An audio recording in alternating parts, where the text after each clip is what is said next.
밑에 본 영상은 이음교회 김봉곤 목사의 창세기 2장 1절부터 3절 및 히브리서 4장 9절에서 11절을 설교 본문으로 하는 시간의 지성소 그 영원한 안식이라는 제목의 2026년 1월 7일 수요 예배 설교를 요약 소개하기 위해 제작되었습니다. 네, 안녕하세요. 오늘 나눌 이야기는 어쩌면 우리 모두의 가장 깊은 고민일지도 모르겠습니다. 바로 쉼에 대한 이야기인데요. 맞아요. 일을 하면 정말이지 너무 쉬고 싶고 그렇죠.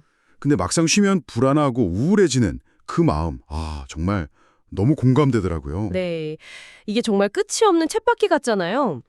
오늘 나눈 설교가 바로 그 지점에서 시작해서 우리가 한 번도 생각해보지 못했던 안식의 진짜 의미로 우리를 안내합니다. 안식이라는 단어 하나로 창세기부터 성경 전체를 꿰뚫는 그런 거대한 그림을 보여준다고 하셨죠? 네, 맞습니다.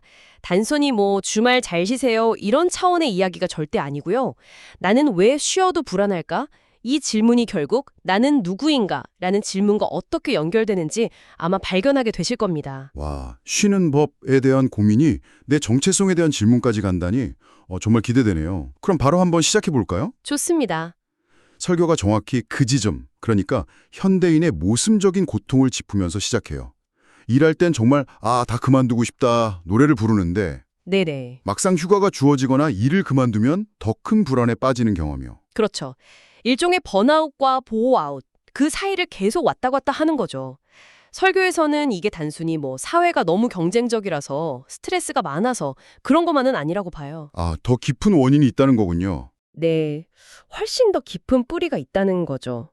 바로 죄 때문에 인간이 일하는 복을 잃어버렸다는 아주 실존적인 문제라는 거예요. 일하는 복이요? 네, 원래 노동은 하나님의 창조에 참여하는 정말 기쁘고 신성한 거였는데 타락한 이후에는 그냥 생존을 위해서 땀 흘려야 하는 고통이 되어버렸다는 거죠.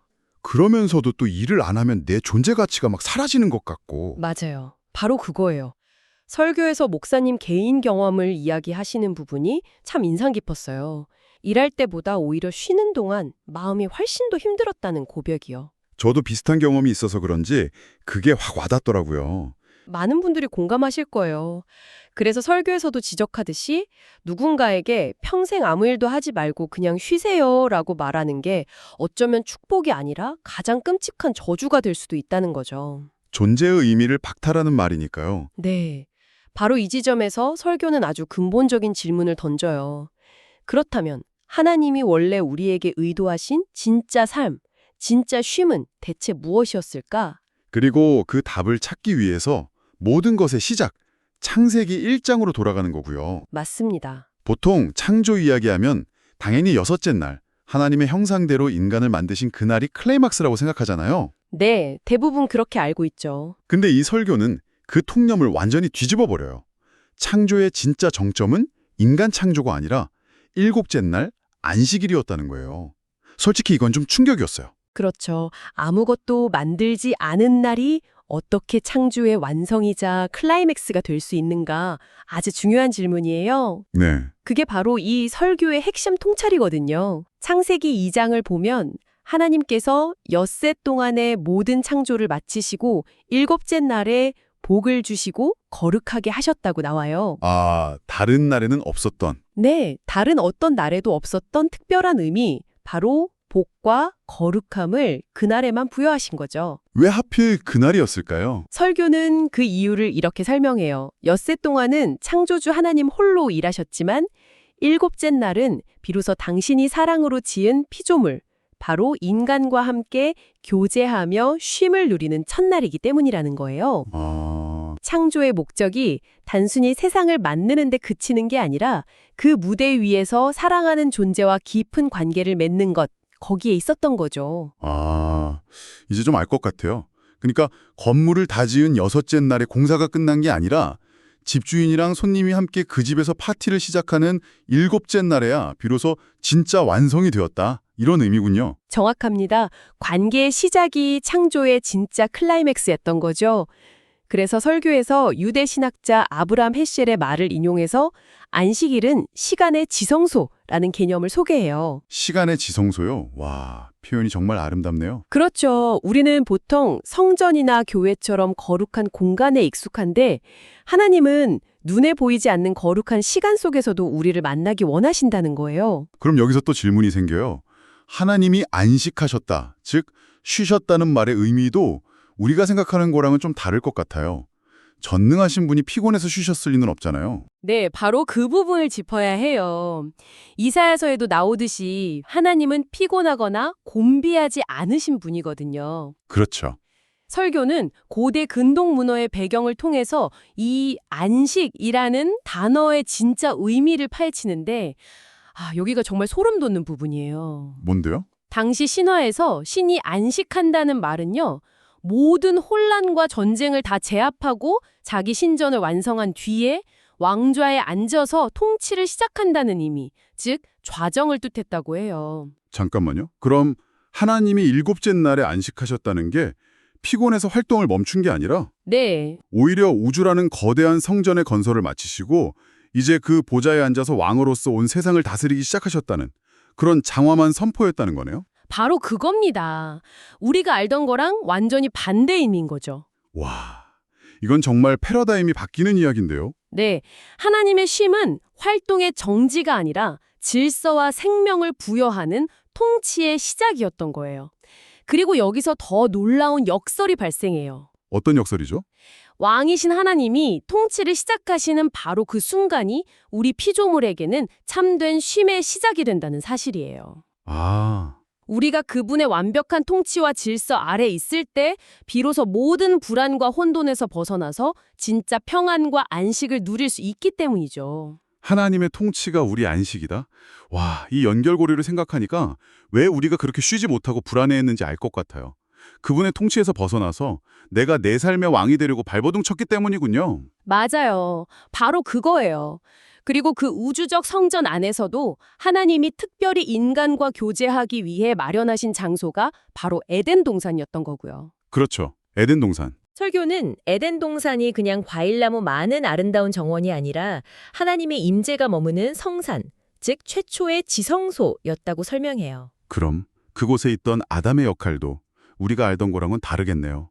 최초의 정원사, 이런 이미지가 아니고요. 네. 설교에서는 아담이 사실은 하나님을 섬기는 최초의 대제사장이었다고 말해요. 대제사장이요? 네. 그 근거로 드는 구절이 인상 깊었는데 창세기 2장 15절에 경작하며 지키게 하시고 라는 말이 있잖아요. 네네. 여기에 쓰인 히브리어 아바드와 샤마르가 다른 구약 본문에서는 거의 예외 없이 제사장들이 성전에서 하나님을 섬기고 성소를 지키는 직무를 말할 때 쓰였다는 거예요. 아, 정말요? 네. 그 해석을 따라가 보면 인간의 가장 본질적이고 영원한 직업은 땅을 파는 농사나 다른 어떤 일이 아니라 바로 창조주 하나님을 예배하고 섬기는 예배였다는 결론이 나오는 거죠. 와, 그럼 지금 우리가 가진 직업은 이 땅에서 잠시 맡은 임시직일 뿐이고 우리의 진짜 정체성은 왕 같은 제사장이라는 거네요? 바로 그겁니다. 아, 정말 거대한 이야기인데. 근데 우리 모두 알다시피 이 완벽했던 안식에 비극이 찾아오잖아요? 네. 대제사장이었던 아담이 하나님의 통치에 불순종하면서 그 직분을 스스로 내던져 버렸죠. 생명의 근원이신 하나님과의 관계가 끊어지고 참된 안식을 완전히 잃어버린 거고요. 설교에서 묘사하는 창세기 3장 24절의 이미지가 그래서 더 가슴 아프게 다가와요. 하나님이 에덴 동산 동쪽 문을 그룹 천사들과 빙빙 도는 불칼로 막아서 생명나무로 가는 길을 지키게 하셨다는 그 장면이요. 지성소로 들어가는 문이 완전히 닫혀버린 거네요. 네, 죄인이 그 불칼 앞으로 나아가는 순간 그냥 흔적도 없이 타서 사라질 수밖에 없는 절망적인 상황이 된 거죠. 그 굳게 닫힌 문 앞에서 인류는 수천 년간 탄식할 수밖에 없었겠네요. 시편 기자의 노래처럼 말이죠. 여호와의 산에 오를 자가 누구며 그의 거룩한 곳에 설 자가 누구인가. 도대체 누가 저 무시무시한 불칼을 뚫고 다시 하나님의 임재 안으로 저 영원한 안식으로 들어갈 수 있단 말인가? 정말 아무런 희망이 보이지 않는 막다른 길처럼 느껴지죠. 네, 바로 그 완전한 절망의 순간에 하늘로부터 하나의 대답이 들려옵니다. 수고하고 무거운 짐 진 자들아 다 내게로 오라. 내가 너희를 쉬게 하리라. 네, 예수님의 선포였죠. 심지어 자신의 몸이 바로 그 참된 성전이라고 말씀하시고요. 그리고 이 모든 이야기의 절정은 십자가에서 펼쳐집니다. 네, 예수님이 숨을 거두시는 바로 그 순간 성전의 지성소를 가로막고 있던 그 두꺼운 휘장이 위로부터 아래로 찢어졌다는 기록이요? 맞아요. 설교에서 이 부분을 설명할 때 그게 아래에서 위로, 즉 인간의 노력으로 찢어진 게 아니라 위로부터 아래로 하나님께서 친히 찢으셨다는 점에서 정말 전율이 느껴졌어요. 그 찢어진 휘장의 의미를 설교는 이렇게 풀어내요. 예수께서 십자가에서 자신의 몸을 찢으심으로써 에덴의 문을 막고 서 있던 그 무서운 심판의 불칼을 대신 온몸으로 받아내셨다는 거예요. 주님이 그 불칼에 찔려 돌아가시는 그 순간 죄와 우리 사이를 가로막고 있던 모든 장벽이 무너지고 굳게 닫혔던 지성소의 문, 영원한 안식으로 들어가는 문이 마침내 활짝 열렸다는 거죠. 정말 그 장면을 상상하면 가슴이 너무 벅차올라요. 그 누구도 통과할 수 없었던 그 불칼의 길을 예수님이 자신의 몸으로 열어주신 거잖아요. 네, 그래서 히브리서 기사가 우리가 이제 예수의 피를 힘입어서 담대히 지성소에 들어갈 새롭고 산 길을 얻게 되었다고 말하는 거고요. 닫혔던 안식의 문이 다시 열린 거네요. 바로 그 사실이 우리가 지금 드리는 예배의 의미를 완전히 바꾸어 놓습니다. 예배의 의미를요? 네, 당신이 매주 드리는 그 예배가 더 이상 그냥 지켜야 할 종교적인 의무가 아니라는 거예요. 예배는 찢어진 휘장 사이로 새롭고 산 길이신 예수 그리스도 안으로 들어가서 하나님 아버지를 직접 만나 그 품에 안기는 그런 감격적인 사건이라는 거죠. 세상에 그 어떤 성공이나 명예가 줄 수 없는 참된 쉼과 평안을 공급받는 시간이군요. 네, 설교에서 예배를 장차 천국에서 누릴 영원한 안식을 이 땅에서 미리 맛보는 것이라고 표현한 게 바로 그 의미예요. foretaste. 아직 완성된 천국은 아니지만 미래의 그 영원한 안식을 지금 이 자리에서 한 조각 맛보는 천상의 잔치라는 거네요. 맞아요. 그리고 이 관점은 우리 삶의 우선순위를 완전히 바꿔놓을 힘이 있어요. 우선순위요? 네, 이전에는 6일 동안 세상에서 죽어라 일하고 남는 시간에 예배드리고 쉬자는 생각이었다면 이제는 주일 예배를 통해 영원한 안식을 먼저 맛보고 거기서 얻은 힘과 기쁨으로 6일 동안 살아가는 것으로 바뀌는 거죠. 삶의 중심축이 일에서 안식과 예배로 이동하는 거군요. 네, 정말 중요한 전환이죠. 그렇게 되면 월요일을 맞는 마음가짐부터 달라질 거예요. 고된 노동의 시작이 아니라 안식의 기쁨을 세상에 흘려보내는 사명의 시작으로요. 이 놀라운 진리가 결국 우리의 정체성을 다시 한번 일깨워주는 것 같아요. 맞습니다. 세상에서의 직업이나 역할이 당신을 규정하는 게 아니라는 사실을요. 때로는 회사에서 무능하게 느껴질 수도 있고 원하는 만큼 인정받지 못할 수도 있어요. 네, 넘어질 수도 있고요. 그럼요. 하지만 그게 당신의 본질이 아니라는 거죠. 우리의 영원한 직업, 결코 변하지 않는 영원한 정체성은 바로 만왕의 왕이신 하나님 아버지를 섬기는 대제사장이라는 것.